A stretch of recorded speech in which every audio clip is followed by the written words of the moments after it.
I am Captain Julia Core, 28 years old, United States Army Airborne.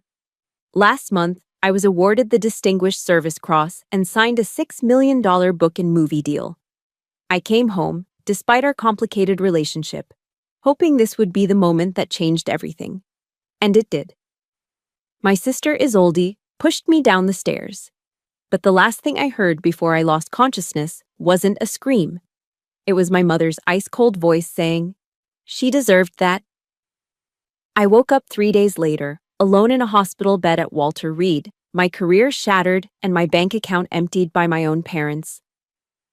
Before I tell you about the legal war I waged against my own blood, let me know where you're watching from.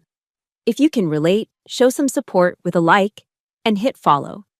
Because this story is a reminder that family isn't always blood. The air in our McLean, Virginia home was thick with the scent of money and lilies, a combination I always found suffocating. It was a world away from the dust of Afghanistan, from the honest smell of sweat and gunpowder. Here, everything was polished to a high sheen, from the marble floors to the practiced smiles of the guests. I stood in the grand foyer, feeling like a museum piece in my Army service uniform. The deep blue fabric felt like a second skin, a suit of armor I had earned through grit and sacrifice. The medals pinned to my chest were heavy, each one a story, each one a testament to a life my family refused to understand. Still, a stubborn little flame of hope flickered within me. Tonight, I thought, tonight will be different. I approached my father first. Atticus Core, a distinguished art history professor, stood with his back to me, pontificating to a circle of admirers about Renaissance brushwork. I waited. When he finally turned, his eyes barely registered me. "Father," I said, holding out a small, heavy box. "This is for you." He took the velvet case. Inside was a Swiss timepiece, elegant and understated, an heirloom. "Thank you, Julia," he said, his voice as dry as old paper. He didn't look me in the eye. He simply placed the unopened box on a nearby mahogany table and turned back to his conversation. He didn't even wind it. A familiar chill crept down my spine, the kind I'd felt 1,000 times before. I pushed it down and found my mother, Serafina, holding court by the floor-to-ceiling windows. She was a vision in a silk gown, her presence as commanding as a general's. I handed her the distinct orange box. She opened it, pulling out the Hermès scarf. Its colors were vibrant, alive. She held it up, not looking at me, but at a friend standing beside her. "The colors are so bold," she remarked, her tone making the words sound like an insult. "Very military." She folded it neatly and placed it in her clutch, a dismissal so swift it was almost invisible. I found my older sister Isolde near the fireplace, nursing a glass of champagne. She called herself an artist, though her canvases were mostly angry splashes of color that no one but our parents praised. I offered her the gift I'd been most excited about, a professional set of oil paints from a small shop in Paris. Isolde glanced at the beautifully crafted wooden box and sneered, a slight curl of her painted lip. She set it down on the mantelpiece without opening it. "Thanks for thinking of the arts, Julia," she said, her voice dripping with condescension, "even if you know nothing about them." The chill in my spine was now a block of ice. I forced a tight smile. "They just need time," I told myself, a desperate, fading mantra. "They just need to understand." Later, a senator's wife, a kind woman with genuine warmth in her eyes, cornered me near the appetizers. "Captain Core," she said, "we are all so proud of you. That medal, my goodness." And I heard a rumor about a book deal.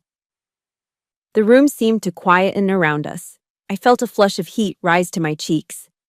"Yes, ma'am," I mumbled, feeling suddenly awkward. "A book and a movie deal." "How wonderful." "For how much, if you don't mind me asking?" I hesitated, then whispered the number. 6 million. A collective sharp intake of breath seemed to suck the air from the room. I looked over at my parents. They weren't beaming with pride. They looked horrified, ashamed, as if I had just announced I was a professional gambler. My father stared into his drink. My mother's face was a mask of cold fury. Then came the sound that shattered everything. A laugh. High-pitched, sharp, and utterly contemptuous. It was Isolde, standing by the fireplace, her body shaking with malicious glee. $6 million, she shrieked, making sure every guest in the sprawling living room could hear. For your little war stories? My God, Hollywood really is scraping the bottom of the barrel. The silence that followed was absolute. It was a vacuum, heavy and suffocating, broken only by the echo of her laugh. I stood there, feeling stripped bare, every eye in the room a hostile blade pointed directly at my heart. Isolde began to walk toward me, her movements slow and predatory. She raised her champagne flute. For a moment, I thought she was going to offer a toast, a cruel, sarcastic gesture. I was wrong. With a flick of her wrist, she flung the entire contents of the glass at my chest. The sting of cold champagne hit me like a slap.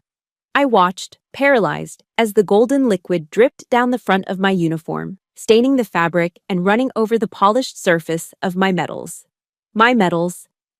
"This is for show-offs," she snarled, her face twisted with a jealousy so potent it was terrifying. "Who do you think you are? Do you think you're better than me with your blood money? You will always be the daughter that embarrasses this family." I looked past her, pleading with my eyes for my parents to intervene, to say something, anything. They stood frozen. My father, the great intellectual, turned his back and pretended to study a painting on the wall. My mother, Serafina, simply watched, her expression one of cold, clinical distaste, as if watching a distasteful play. I saw her lean toward my father and whisper, just loud enough for me to hear over the ringing in my ears, "I told you so, Atticus." My heart didn't just break, it disintegrated. There was nothing left to say, nothing left to fight for. My only instinct was to flee. I turned, my body numb, and walked toward the grand staircase that led to the front door, to escape. I never made it. "Where do you think you're going, you little gutter rat?" Isolde screamed from behind me. I was at the top of the landing, my hand just reaching for the polished oak banister, when I felt the impact. It wasn't a stumble, it was a deliberate, two-handed shove, delivered with the full force of her body into the middle of my back. My world tilted. Time seemed to slow down and stretch out. There was the feeling of weightlessness, a terrifying second of free fall before my body connected with the first marble step. The impact was a sickening crack that shot through my spine. I tumbled, a chaotic mess of limbs and broken pride, my head hitting the edge of a step with a final, brutal thud. I came to rest at the bottom, sprawled on the cold, unforgiving floor. A warm wetness began to spread from the back of my head. The shocked gasps of the guests sounded distant, like they were coming from underwater. The world was going gray at the edges. Through the encroaching darkness, one sound cut through the haze. It wasn't a scream for help. It wasn't the sound of someone dialing 911. It was my mother's voice, clear, calm, and utterly devoid of emotion, spoken to my father but intended for the entire world to hear. She deserved that, Atticus. Perhaps now she'll learn her place. In the darkness, I didn't think about the pain. I only thought of one question. Why? The darkness that swallowed me on the marble floor wasn't new. As I slipped away, the image of my own blood pooling beneath me dissolved, shifting into a memory from long ago. I was 7, pumping my legs on the swing set in our sprawling backyard, trying to go higher than the oak trees. I went too high. The world flipped and I landed hard on the manicured lawn. The wind knocked out of me in a silent gasp. I lay there, dazed, my knee scraped and bleeding, looking at the grand windows of our house. I could see them inside. My father reading the New York Times, my mother arranging flowers, Isolde sketching in her notepad. None of them moved. None of them came out. I was invisible then, just as I was now. The pattern of my life was drawn in that moment, a map of indifference I was forced to navigate alone. That fall from the swing was just the first of many. The real one, the one that set the course for everything, came 10 years later. I was 17, and I had made a decision.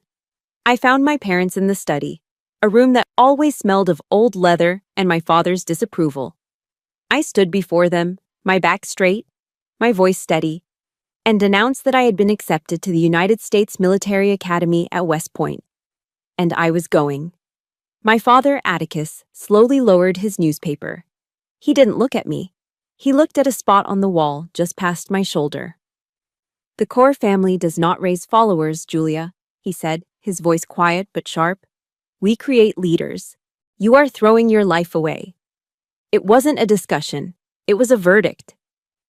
My mother, Serafina, let out a long, weary sigh, the kind she reserved for social embarrassments. She turned to my father, speaking as if I wasn't even there. "What will I tell people at the garden parties, Atticus?" Her concern wasn't for my safety or my future, but for her own social standing. My life was just an inconvenient footnote in her carefully curated narrative. 3 weeks later, when Isolde received her acceptance letter to a small, obscure art college in Vermont, my parents uncorked a bottle of vintage champagne. The house filled with laughter and toasts to our brilliant artist. My acceptance to West Point had been met with a funeral silence. Hers was a celebration. That contrast was the first deep cut, the one that never truly healed.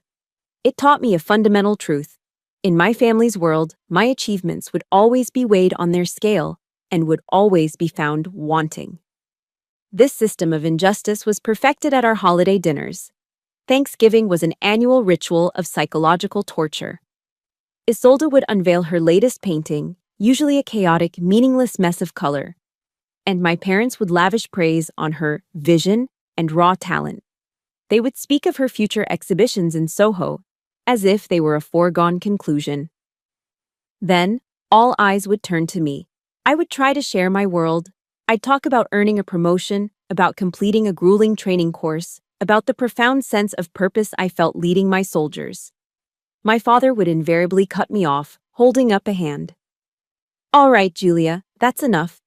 Let's not have violent stories at the dinner table." My mother would seize the opportunity to change the subject entirely. "Who's ready for dessert? I was thinking about the Christmas decorations this year." And just like that, my reality, my accomplishments, my entire life would be erased, wiped clean from the conversation as if it were a dirty word. The worst was the summer Isolde was sent on a cultural tour of Florence, Italy, to absorb the masters, as my father put it. I, on the other hand, was sent to a brutal outdoor survival camp in the mountains of North Carolina. The reason given? To build character. One of us was nurtured, the other was to be hardened. One was an investment, the other, a problem to be fixed. Years later, that feeling of being an inconvenient problem reached its peak. I was on a forward operating base in Afghanistan. We had just survived a firefight that had lasted for hours, the air still tasting of metal and fear. My hands were still shaking. I needed to hear a familiar voice, a tether to a world where people didn't try to kill you. I used my satellite phone to call home. My mother answered, her voice distant and impatient. "Julia, is everything all right? I'm in the middle of planning a charity gala." "I'm fine, Mom," I lied. "I just needed to call." "Well, can you call back later? It's a bit hectic here. Is everything normal over there?" Normal. That was the word she used. Normal to describe a place where death was a constant, silent partner. The line was clear. The call lasted less than 30 seconds. I sat in my tent, the canvas walls doing little to block out the sounds of the base. I hugged my rifle to my chest, the cold steel a comfort my own family had never offered, and I cried without making a sound. That was the day I truly understood I was on my own. If you've ever felt like you were speaking a different language from your own family, a language of passion and purpose they refuse to understand, please support my story with a like. And if you feel like you're a fighter in your own life, tell me in the comments. Just write one word: warrior. I want to see how many of us are out there. But even in that vast darkness of my past, there was one pinpoint of light, a memory that saved me. It was my first week of basic training. I was exhausted, covered in mud, my body screaming in protest. I was ready to quit, ready to prove my father right. Command Sergeant Major Evelyn Reed, a woman who seemed carved from granite and sheer will, stood in front of me. She wasn't yelling like the other drill sergeants. She just looked at me, her eyes seeing right through my privileged upbringing and into the terrified core of me. "I see something in you that they don't, Kaur," she said, her voice low and raspy. "They see a rebellious daughter. I see a warrior. Now get up and prove me right." It was the first time anyone had ever seen me. Not the disappointment, not the odd one out, but the person I was fighting to become. That moment, that one person's belief, became my North Star. She gave me a new map, one that didn't lead back to the cold house in McLean, but forward, into the fire. My return to the world was not a gentle awakening. It was a violent pull from a deep, dark ocean into a reality of sharp edges and relentless noise. A steady, rhythmic beeping drilled into my consciousness first, then a sharp chemical smell that stung my nostrils, antiseptic and sterile. And finally, the pain. It wasn't one single pain, but a symphony of it. A searing fire screamed up my spine, a dull, throbbing hammer pounded against the inside of my skull, and a tight, crushing weight squeezed my chest with every breath. I tried to move, but my body was a leaden prison. I was tangled in a web of tubes and wires, tethered to the machines that beeped and hummed around me. My eyes fluttered open. The ceiling was a stark, unforgiving white. The walls were the same sterile shade. This wasn't my room. It wasn't even a civilian hospital. I knew this place from the quiet efficiency, the sense of solemn purpose in the air. This was Walter Reed National Military Medical Center. A man in uniform came into focus, his face kind but etched with professional concern. The eagle insignia on his collar identified him as a colonel. "Captain Kaur," he said, his voice gentle. "I'm Colonel Miller. Welcome back. You've been with us for 3 days." I tried to speak, but only a dry rasp came out. He held a cup with a straw to my lips, and the cool water was the most wonderful thing I had ever tasted. He pulled up a stool and began to explain my injuries in a calm, measured tone that couldn't soften the brutality of the words. Traumatic brain injury, 3 broken ribs, and the worst of it, cervical spine damage. He spoke of vertebrae and nerve compression, words that sounded clinical and distant until he delivered the final blow. "The damage to your spine is significant, Captain," he said, his eyes full of a regret I knew was genuine. "You're a fighter, and we expect you'll make a strong recovery. But a career in the airborne, that's no longer possible." He paused, letting the weight of his words settle. "I'm sorry, Julia. You're going to be medically discharged. Medically discharged." The phrase echoed in the silent room. It wasn't a diagnosis. It was a death sentence. Everything I had worked for, everything I had bled for, the very core of my identity, was gone. Stripped away not by enemy fire on a foreign battlefield, but on a marble staircase in my own home. I turned my head and stared at the white ceiling, feeling a profound emptiness, a hollowness deeper and more terrifying than anything I had ever faced in combat. The enemy you can see is never as frightening as the void within. The door burst open, and for a second my broken heart dared to hope. But it wasn't them. It was Liam, my Liam, his face pale and his eyes wide with a mixture of terror and fury. Behind him was Command Sergeant Major Evelyn Reed. The sight of me, broken and tethered to machines, shattered her iron composure. This woman, who had faced down insurgents without flinching, had tears streaming down her face.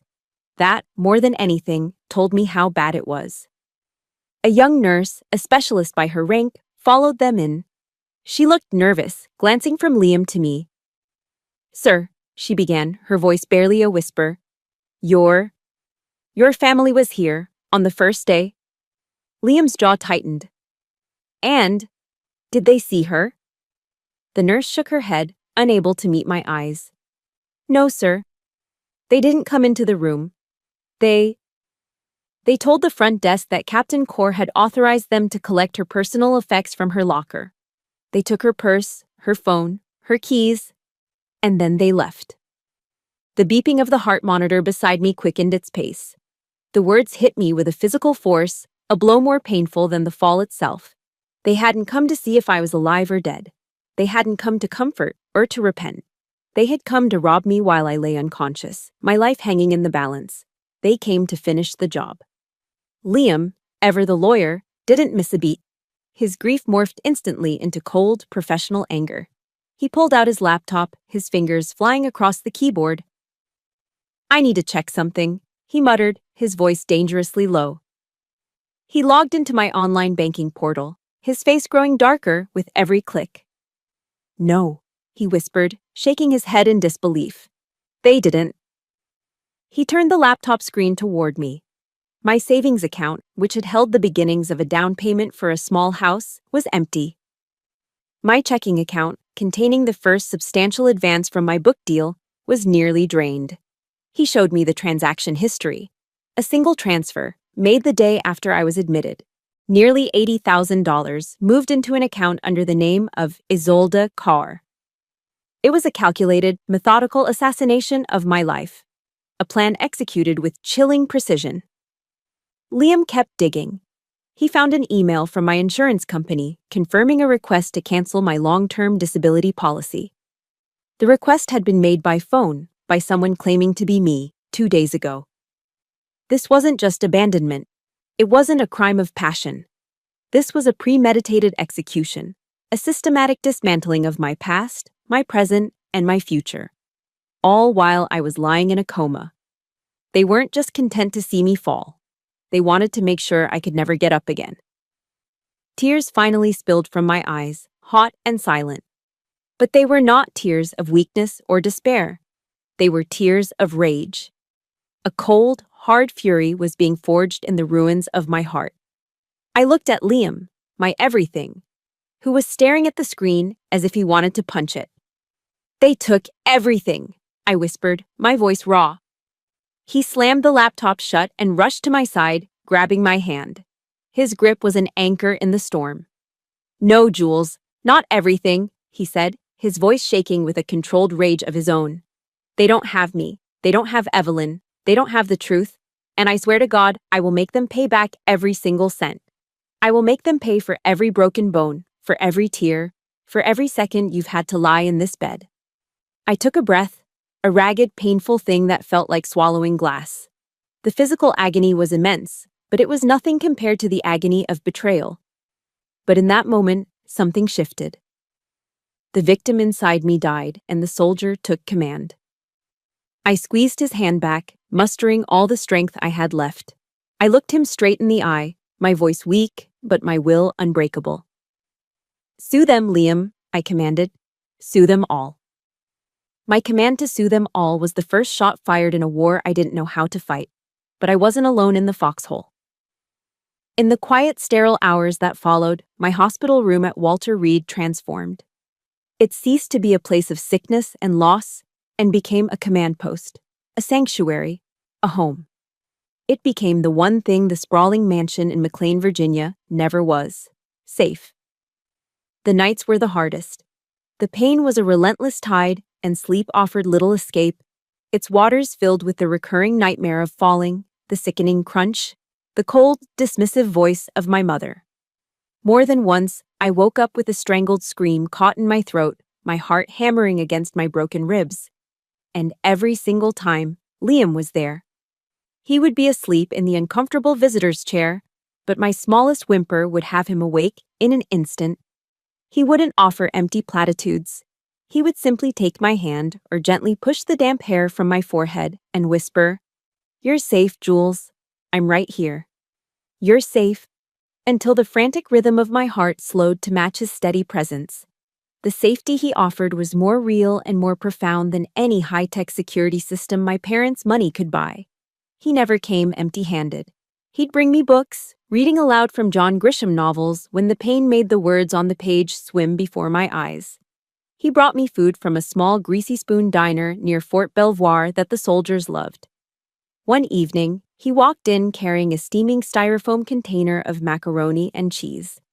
It was gooey, bright orange, and probably had no real nutritional value whatsoever.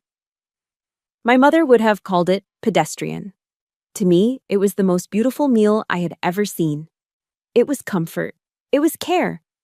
It was a simple, unconditional act of love that I had craved my entire life. If Liam was the heart of my new family, Command Sergeant Major Evelyn Reed was its steel spine. She arrived every day after duty, her uniform still crisp, bringing with her an aura of disciplined compassion. She never treated me like a patient. She treated me like one of her soldiers. "They broke your body, Car," she said on her first visit, her eyes scanning my IV lines and monitors with tactical appraisal. "But you will not let them break your spirit. That's an order." She became my unofficial physical therapist, showing up in her PT gear on Saturday mornings to supplement the hospital's sessions. She pushed me past the limits I thought the pain had set for me, her voice a firm, steady metronome cutting through my tears of frustration. "Pain is a signal, Captain," she'd say, helping me back to my feet after a failed attempt to stand. "It's not a stop sign." One afternoon, she brought me a tablet. It was loaded with audiobooks and podcasts. "Brené Brown," she said, tapping the screen.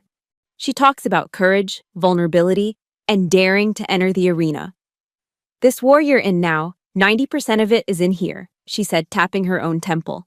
"Arm yourself." I started listening that night, and for the first time, I felt like I was gaining a strategic advantage over the invisible enemy of despair. While Sergeant Major Reed fortified my spirit, Liam built the legal war machine around me. He turned a corner of the room into a makeshift law office, a chaotic landscape of legal pads, binders, and his laptop, which was perpetually open. He was relentless, a JAG officer on a personal mission. He spent hours on the phone with bank fraud departments, insurance investigators, and a private detective he'd hired. But he never made a decision without me. He would lay out the options, explain the legal jargon in plain English, and then look at me. "What are your orders, Captain?" he'd ask. It was a deliberate choice of words. He knew what had been taken from me. By making me the commander of the operation, he was giving me back my power, my agency, my rank. "You are not the victim in this story, Jules," he told me, his eyes blazing with conviction. "You're my client. You're the commander of this campaign. I'm just your boots on the ground." For the first time since waking up in this hospital, I felt a flicker of my old self return. The soldier, the leader. The clearest picture of my two families, the one I was born into and the one being forged around my hospital bed, came a week into my stay. A floral arrangement was delivered to my room. It was a large, ostentatious bouquet of white lilies. There was no card, no note, just the funereal scent of the flowers filling the small space. In American culture, you send white lilies to a grieving family to express sympathy for their loss. It was a message, cold, cruel, and clear. As far as they were concerned, I was already dead. I stared at the flowers, a cold dread washing over me. Sergeant Major Reed, who had been quietly reading in the chair, stood up. She didn't say a word. She walked over to the bouquet, lifted the heavy glass vase, and carried it out into the hallway. A moment later, I heard the loud clatter of glass and flowers hitting the bottom of a large metal trash can. She walked back into the room, wiping her hands as if disposing of something unclean. "Trash," she said, her voice flat and final, "belongs in the trash."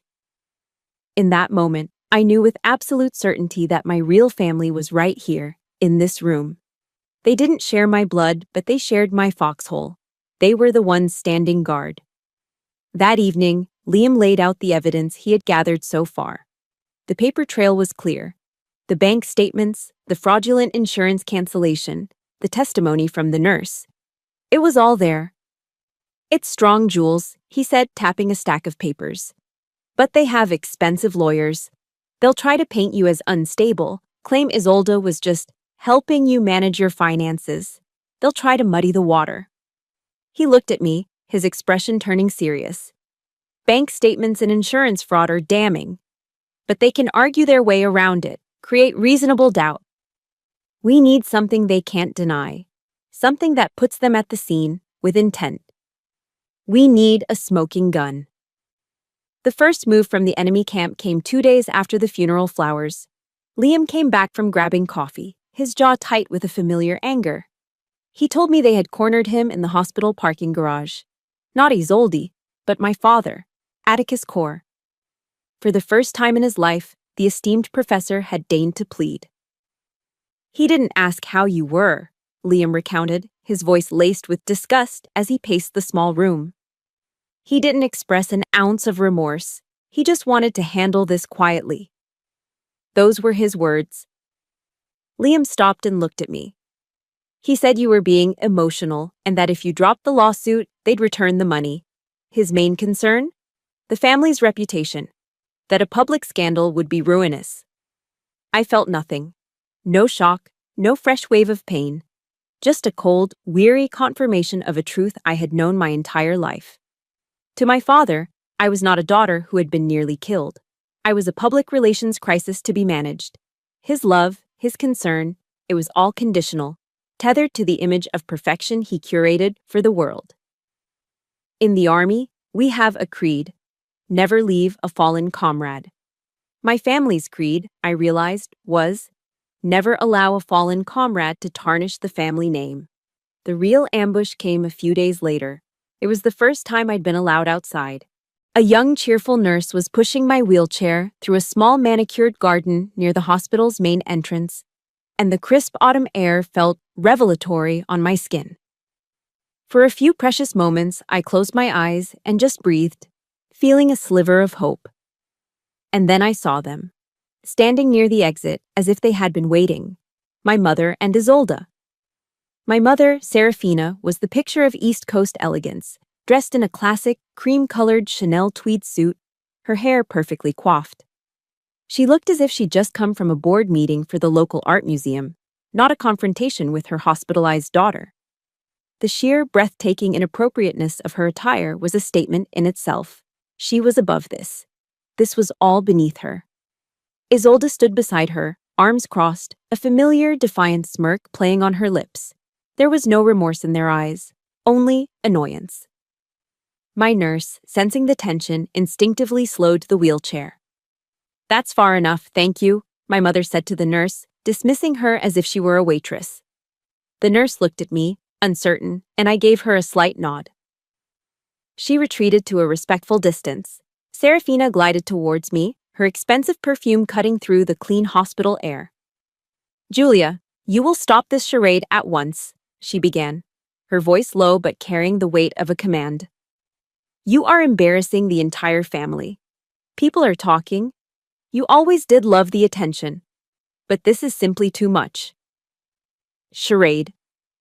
The word hung in the air between us, as if my broken ribs, my fractured skull, my stolen career were all just a performance I was putting on for sympathy. Isolde stepped forward, her smirk widening into a sneer. The venom in her voice was thick enough to taste. "You just fell. Get over it. Why do you always have to be so dramatic, always playing the victim?" She took another step, leaning down slightly, her face close to mine. "Frankly, you should thank me. I did you a favor. I helped you see that pathetic little army world was never for you anyway."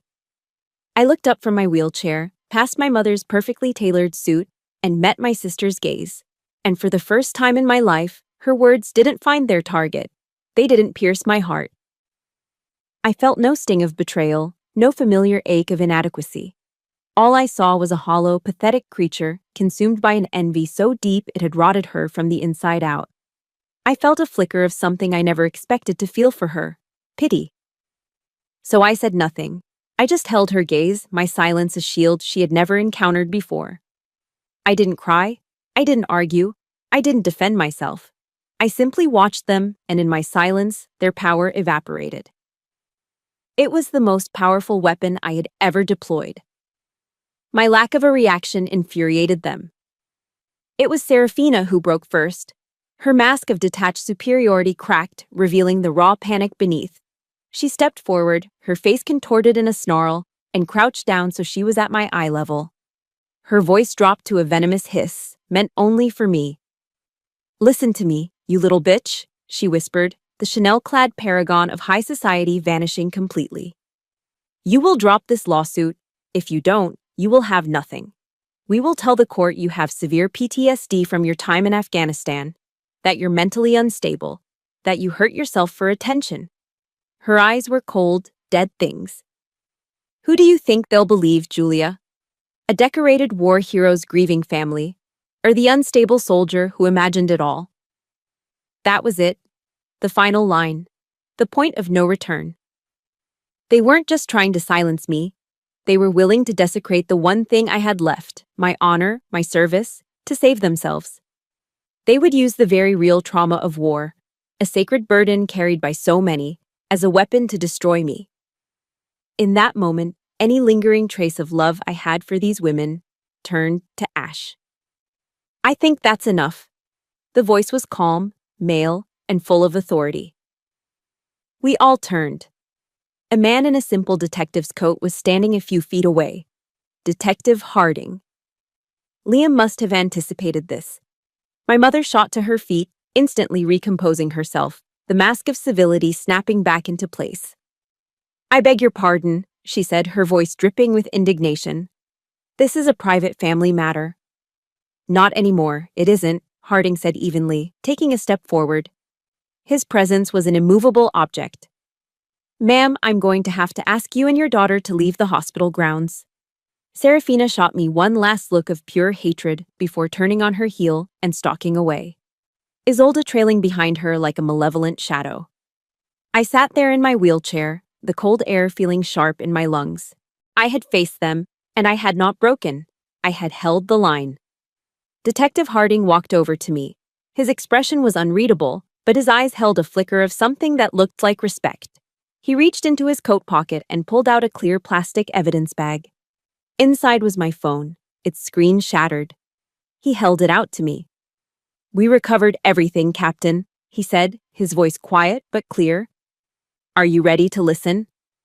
My heart hammered against my ribs, a frantic, trapped bird. "Ready to listen?" Detective Harding's question hung in the air, heavy with unspoken consequences. This was it. The smoking gun Liam had talked about. The one piece of evidence that could either arm me for the fight of my life or shatter the last fragments of my resolve. I looked at Liam, then at Sergeant Major Reed. Their faces were grim, but their eyes held a steady, unwavering belief in me. I took a shaky breath and nodded. Back in the sterile confines of my hospital room, the three of them, my new family, my war council, gathered around me. Detective Harding carefully removed my shattered phone from its evidence bag and handed it to Liam. "The tech guys said it was a miracle the memory card survived," Harding explained. "There's one audio file, recorded on the night of the incident, about 15 minutes long. It seems a voice memo app was accidentally activated in your jacket pocket." He explained that he had a theory. I used that app constantly to record notes and ideas for my book.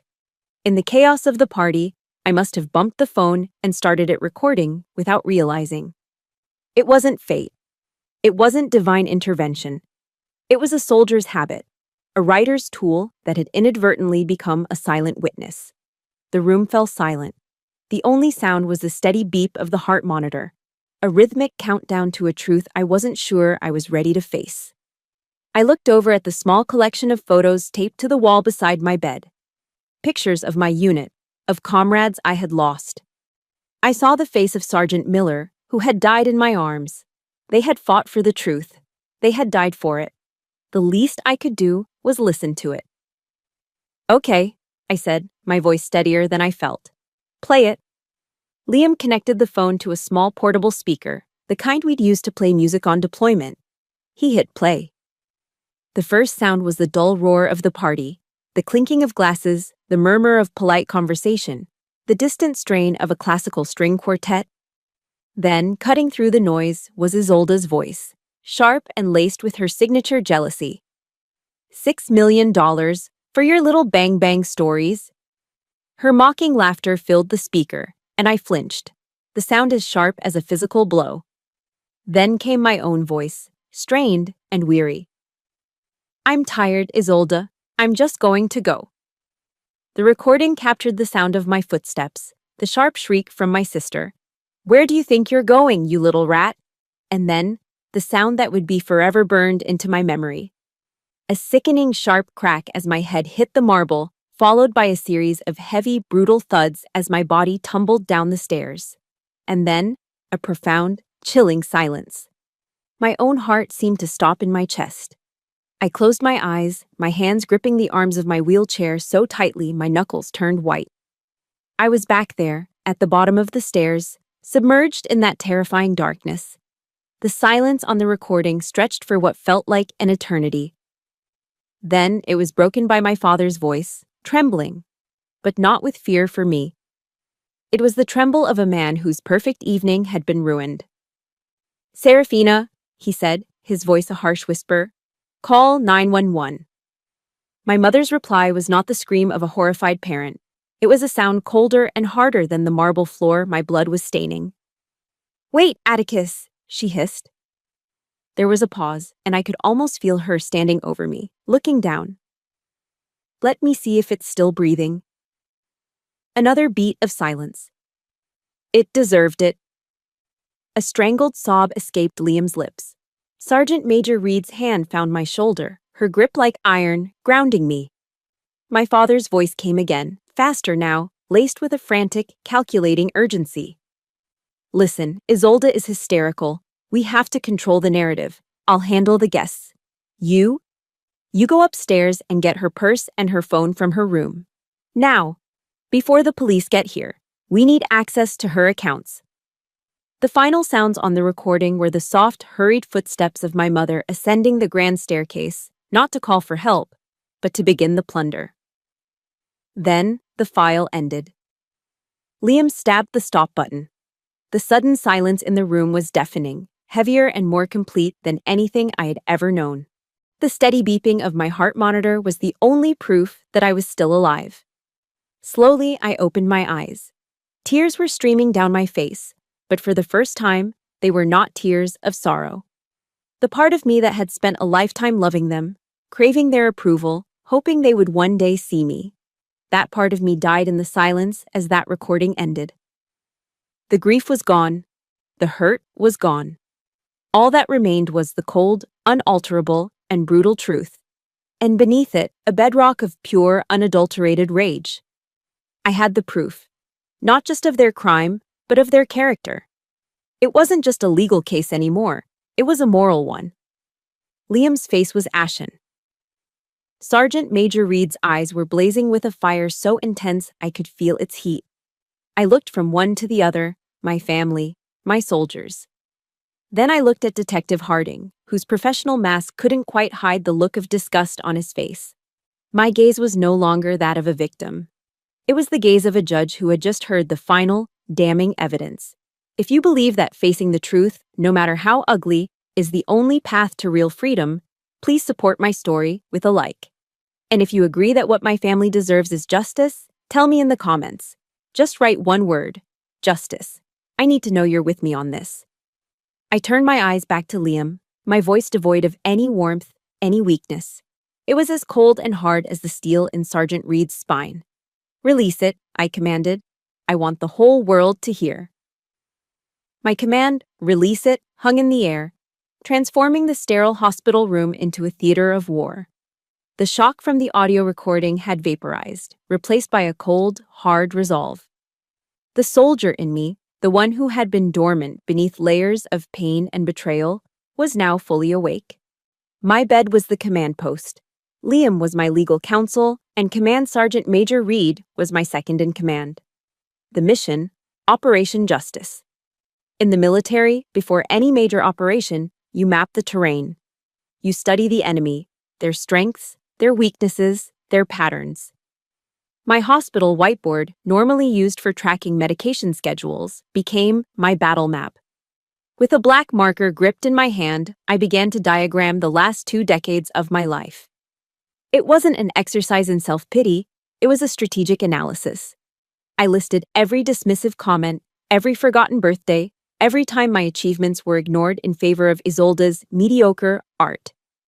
I detailed the trip to Florence they took with Isolde for her 16th birthday, while I was sent to a brutal survivalist summer camp in North Carolina to build character. Each memory was a pin on the map, not a wound to be lamented, but a piece of intelligence. It formed a clear, undeniable pattern.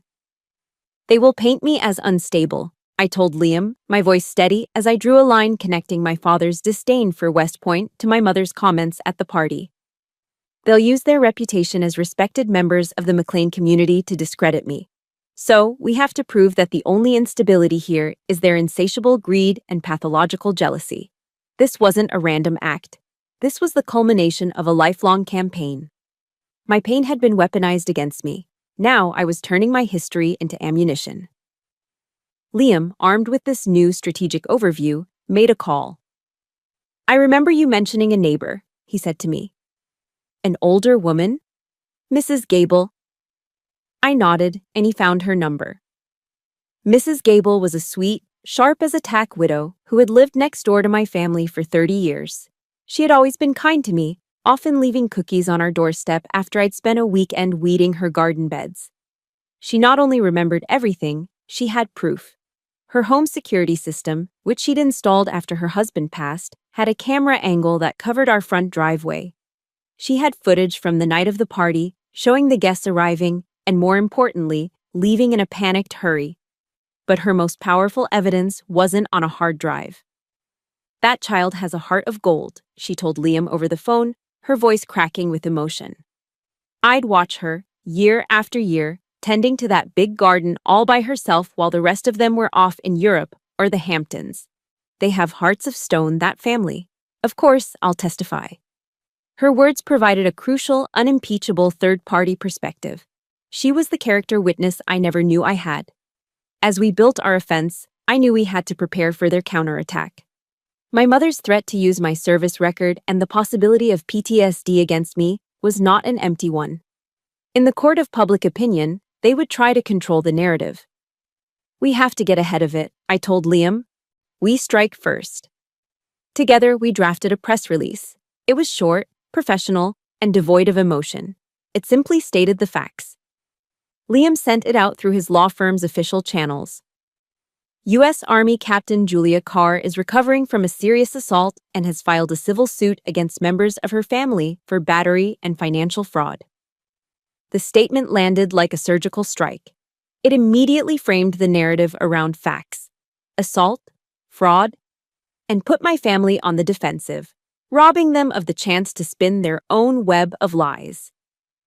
That same day, I received an unexpected piece of intelligence from an allied force I didn't know I had.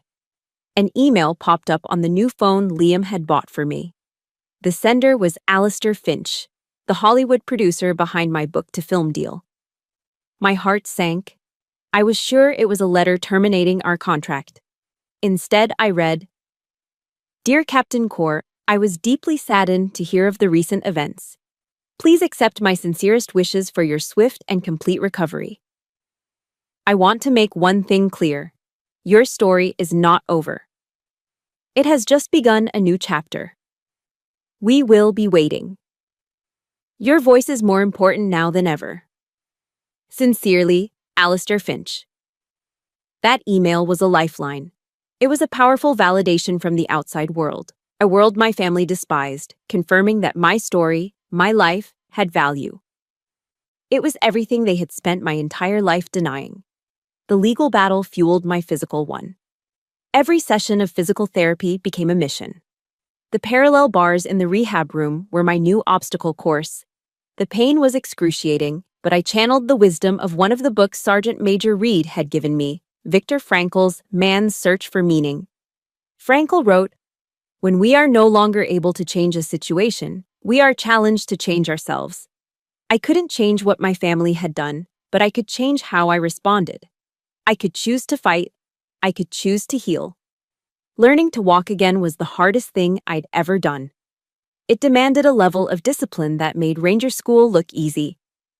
For weeks, every attempt ended in failure, my legs buckling beneath me. But I kept getting back up. Then, one afternoon, with Liam spotting me, I gripped the parallel bars. I pushed through the searing pain in my back and the screaming protest of my muscles. I put one foot in front of the other, one step, then two, then three. My legs gave out on the third step, but Liam was there to catch me, his arms wrapping around me as I collapsed, sobbing. They were not tears of pain, but of triumph. I looked up at him, my eyes blurry, and whispered a new vow, a new promise to myself. I will walk into that courtroom on my own 2 feet. The day I walked into the courtroom, I kept a promise to myself. I left the wheelchair behind. Leaning on a single simple cane, I made my way down the center aisle of the hushed, wood-paneled room. Each step was a small victory, a quiet declaration of war. I was dressed in a conservative navy blue suit, my hair pulled back in a tight, professional bun. I was no longer a patient. I was Captain Julia Core, and I was reporting for duty. My eyes were fixed forward on the judge's bench. I did not look at the defense table, but I could feel their eyes on me. I could feel the shock radiating from my mother, Serafina. Liam had told me their lawyers had built their entire defense strategy around the image of me as a broken, unstable victim. They had expected a casualty on a stretcher. They were met with a soldier on her feet. From the corner of my eye, I saw my father, Atticus, slumped slightly in his chair. The first crack in their perfect facade had appeared. In the gallery, I spotted two familiar faces. Command Sergeant Major Reed, sitting ramrod straight, her presence a silent, solid pillar of support. A few rows back sat Mr. Alistair Finch, the Hollywood producer, his expression one of intense focus. A handful of reporters were scattered amongst the public. This was no longer just a family drama. It was a public reckoning. When my name was called, I took the stand. As I raised my right hand to be sworn in, I didn't think about my family. I thought about the oath I took as a cadet at West Point, the promise to uphold honor and truth. I was not just fighting for myself. I was fighting for the uniform I had been so proud to wear. Liam began his questioning. My voice was calm, clear, and precise. I recounted the events of that night not as a hysterical victim, but as a military officer delivering an after-action report. I stated the facts, presented the timeline, and described the assault without tears or embellishment. The more clinical I was, the more monstrous their actions seemed in contrast. Then, it was the defense's turn.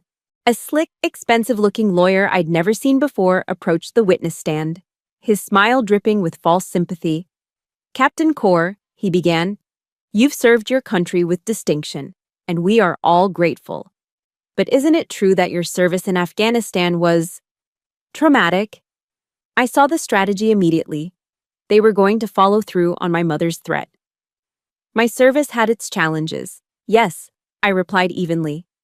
Challenges that included firefights, explosions, events that could lead a person to develop post-traumatic stress disorder, he pressed. Isn't it possible, Captain, that in your heightened emotional state, you misinterpreted the events of that evening? That you didn't fall, but perhaps stumbled?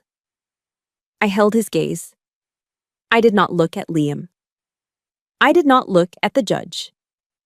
I turned my head slightly and looked directly at the 12 faces in the jury box. I have faced enemy fire in the mountains of Afghanistan, I said, my voice ringing with a clarity that cut through the courtroom silence. I know the difference between reality and a hallucination. I know the difference between the fog of war and the crystal-clear memory of my sister's hands shoving me from behind. And I know the difference between a stumble and a push. A murmur went through the gallery. The defense lawyer's smug smile faltered. He had lost control. But the final, fatal blow was yet to come. Liam stood up. The prosecution would like to play for the court a piece of evidence recovered from Captain Core's personal cell phone. An audio file, Your Honor, Exhibit A. The judge nodded. The courtroom air grew thick with anticipation. A clerk connected the speaker system, and a faint static filled the room. Then, the sound of my party, a lifetime ago. I heard Isolde's mocking laugh, my own tired voice, and then the sharp, sickening sequence of cracks and thuds that ended my career. A collective gasp went through the courtroom. Then came the silence on the tape, a heavy, dead silence that was more damning than any scream. And into that silence, my father's panicked voice, followed by my mother's, as cold and hard as a tombstone. It deserved it. The courtroom was frozen, no one moved, no one breathed. Then came the rest of the recording, the calculated, frantic plan to cover their tracks, to steal my money, to leave me with nothing. As the final sound of my mother's footsteps faded, Liam hit stop. The silence that followed was absolute. I looked at the jury. One woman, a grandmotherly type, had her hand clasped over her mouth, her eyes wide with horror. Another juror, a man who looked like a construction worker, was staring at my family with an expression of pure, unadulterated disgust. I finally allowed myself to look at them. Isolde was weeping, her face buried in her hands.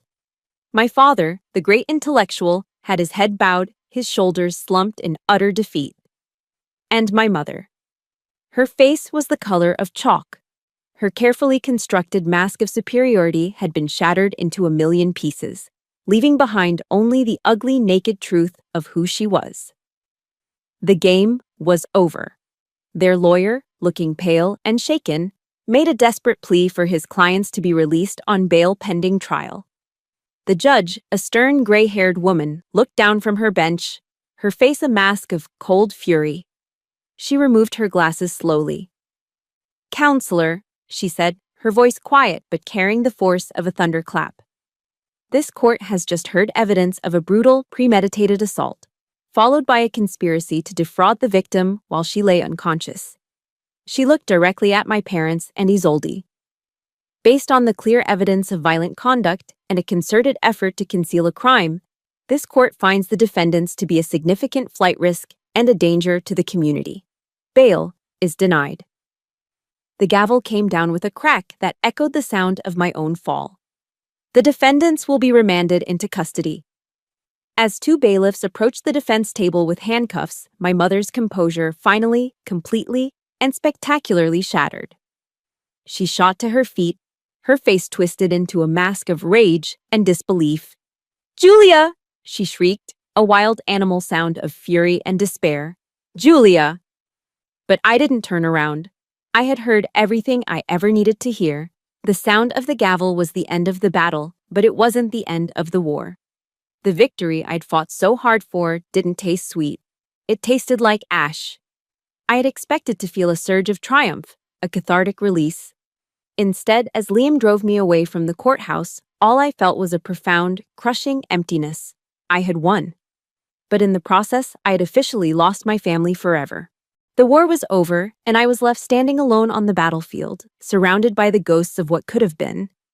The days that followed were a blur of quiet exhaustion. I stayed at Liam's apartment, a cozy, lived-in space that felt more like a home than my childhood house ever had. I'd spend hours just sitting on his couch, wrapped in a warm blanket, staring out the window at the bustling Washington, D.C. streets below. The world was moving on, but I was stuck in the quiet aftermath, processing the shrapnel lodged in my soul. Liam was my rock. He didn't push me to talk. He didn't tell me I should be happy. He just existed alongside me in the silence, bringing me hot tea, making sure I ate, his steady presence a quiet promise that I wasn't truly alone. Then came the messages. My phone, once a source of anxiety, now became a weapon of mass annoyance. Voicemails and texts flooded in from aunts, uncles, and cousins I hadn't heard from in years. They hadn't called when I was in the hospital. They hadn't called when I was learning to walk again. But now, with their family names splashed across the headlines, they called. The messages were all the same, a manipulative cocktail of feigned concern and veiled guilt-tripping. "She's still your mother, Julia. Think of what this is doing to the family. Can't you find it in your heart to have some mercy for the sake of blood?" I deleted them all without listening to the end. One afternoon, while I was systematically clearing out the barrage of messages, Sergeant Major Reed came to visit. She watched me for a moment, my thumb jabbing at the delete button with grim determination. "They're not calling for you, you know," she said, her voice calm and even. "They're calling for themselves, to ease their own conscience for a lifetime of silence." She sat down opposite me, her gaze direct and unwavering. "Loyalty is earned, Carr.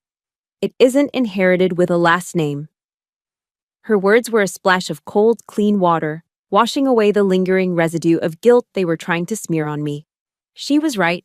My loyalty belonged to the people who had stood in the foxhole with me, not the ones who had pushed me into it.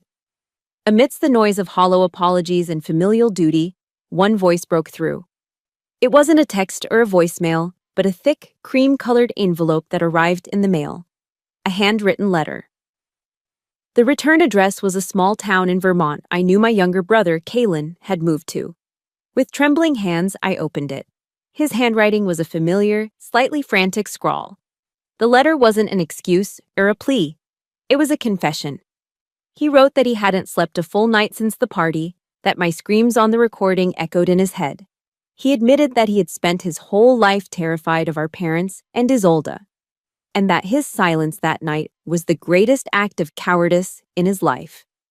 He didn't ask for my forgiveness. He wrote that he didn't deserve it. He just said that he had started seeing a therapist to understand why he had been so afraid to do the right thing, and that he hoped one day he could become the kind of brother I'd always deserved. Near the end of the letter, he had quoted something he'd heard in a sermon at his local church. The only thing necessary for the triumph of evil is for good men to do nothing. Below it, he had simply written, "I'm so sorry I did nothing."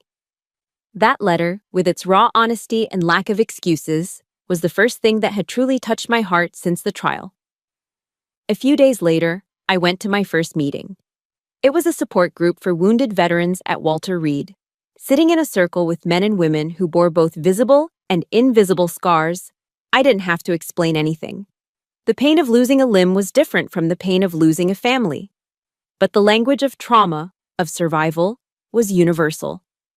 Listening to their stories, their struggles, and their small victories, I realized two things. My pain was valid, and I was not alone. It gave me the final piece of strength I needed to do what had to be done. That night, with Liam by my side, I sat down and wrote one last letter. It was addressed to Atticus, Serafina, and Isolde Carr, in care of their respective correctional facilities. The letter was short. I have heard the recording. I know what you did, and I know who you are. I am writing this to tell you that I will not carry hatred for you. To hate you would be to let you continue to occupy a space in my life, and that is a privilege you no longer have. I will not seek revenge. I will simply seek peace. You are now a part of my past. I am officially, and finally, letting you go. After Liam mailed it, I felt a weight I didn't even know I was still carrying lift from my shoulders. It wasn't forgiveness in the traditional sense. It was a release. I was setting my own boundary, building a new frontier for my future. I picked up my phone and dialed a number in Vermont.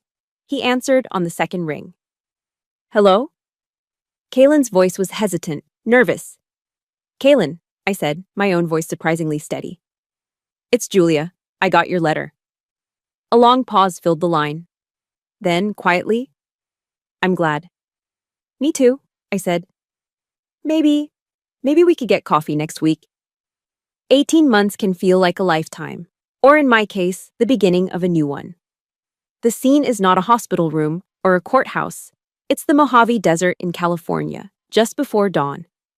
The air is cold and sharp, carrying the scent of dust and sagebrush. A sprawling film set recreating a forward operating base in Afghanistan stands stark against the vast, empty landscape. And in the middle of it all, I walk. Not with a cane, not with a limp, but with a confident, easy stride that feels like a miracle. I'm not in uniform anymore. I'm wearing dusty jeans, a simple t-shirt, and sunglasses perched on my head, my hair tied back in a messy ponytail. I'm laughing, deep in a spirited discussion with the film's director, a man whose work I've admired for years. I am, for the first time in a long time, completely and utterly myself. Liam is here, of course. He's leaning against a director's chair, watching me with a soft smile that still makes my heart ache in the best possible way. A simple, elegant ring sits on my left hand. We're engaged. The future is no longer a question mark. It's a promise. The past has been settled too. The final verdict came down 6 months ago. Isolde was sentenced to 5 years in a state penitentiary for felony assault. My parents, Atticus and Serafina, each received 3 years for conspiracy and grand larceny. Their appeals were swiftly denied. Justice, it turned out, wasn't just a concept in a law book. It was real. It was final. My new family is here too. The one forged in fire. Sergeant Major Reed, now happily retired, drove her RV out to the desert to visit the set for a week. She sits with Liam, a proud maternal smile on her face as she watches a scene being filmed. She's every bit the tough, loving mother I never had. Kalen, my brother, came to visit last month. He's different now, quieter, more thoughtful. The therapy has been good for him. Our relationship is still a delicate, fragile thing, like a desert flower learning to bloom after a long drought. We don't talk about the past. We talk about the future. His plans to teach history, my work on the film. My family now is not defined by a shared last name, but by a shared choice. The choice to show up, to stay, to care. My role on this film set is more than just a military technical advisor.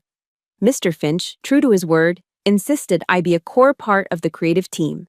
I've become the keeper of the story's soul. One afternoon, I'm working with the young actress playing me. She's a brilliant talent, fierce and dedicated.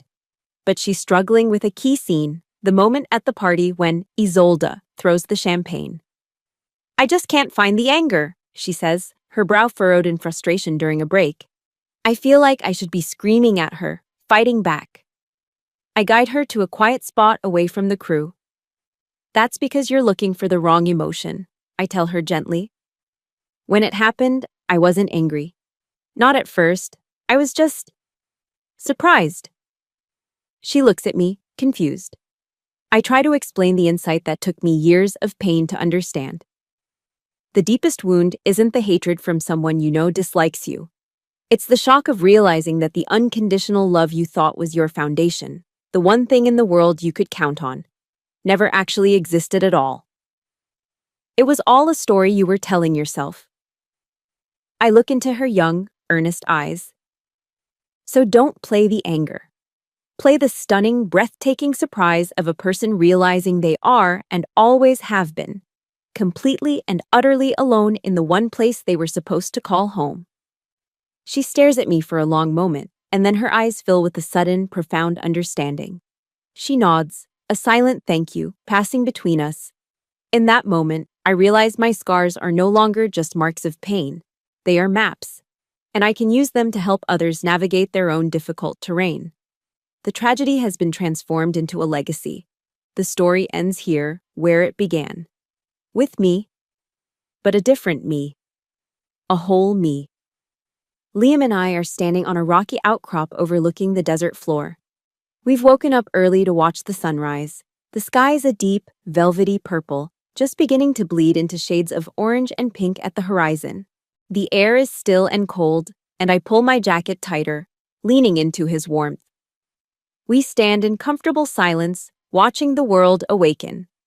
The sun finally crests the distant mountains, flooding the harsh landscape with a soft, golden light, chasing away the long shadows. My past feels like that landscape, vast, challenging, and once seemingly impossible to survive.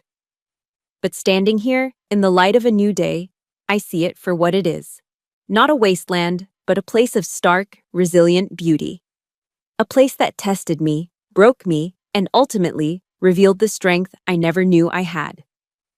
Do you have any regrets? Liam asked softly, his voice barely disturbing the morning's peace.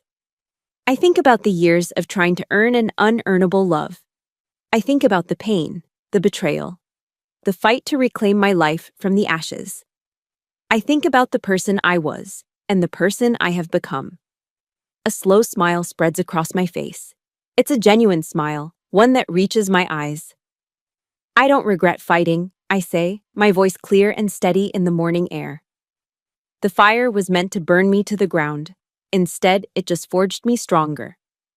Thank you for walking with me through the fire. My story is finished, but I know that for many of you, your own battles continue.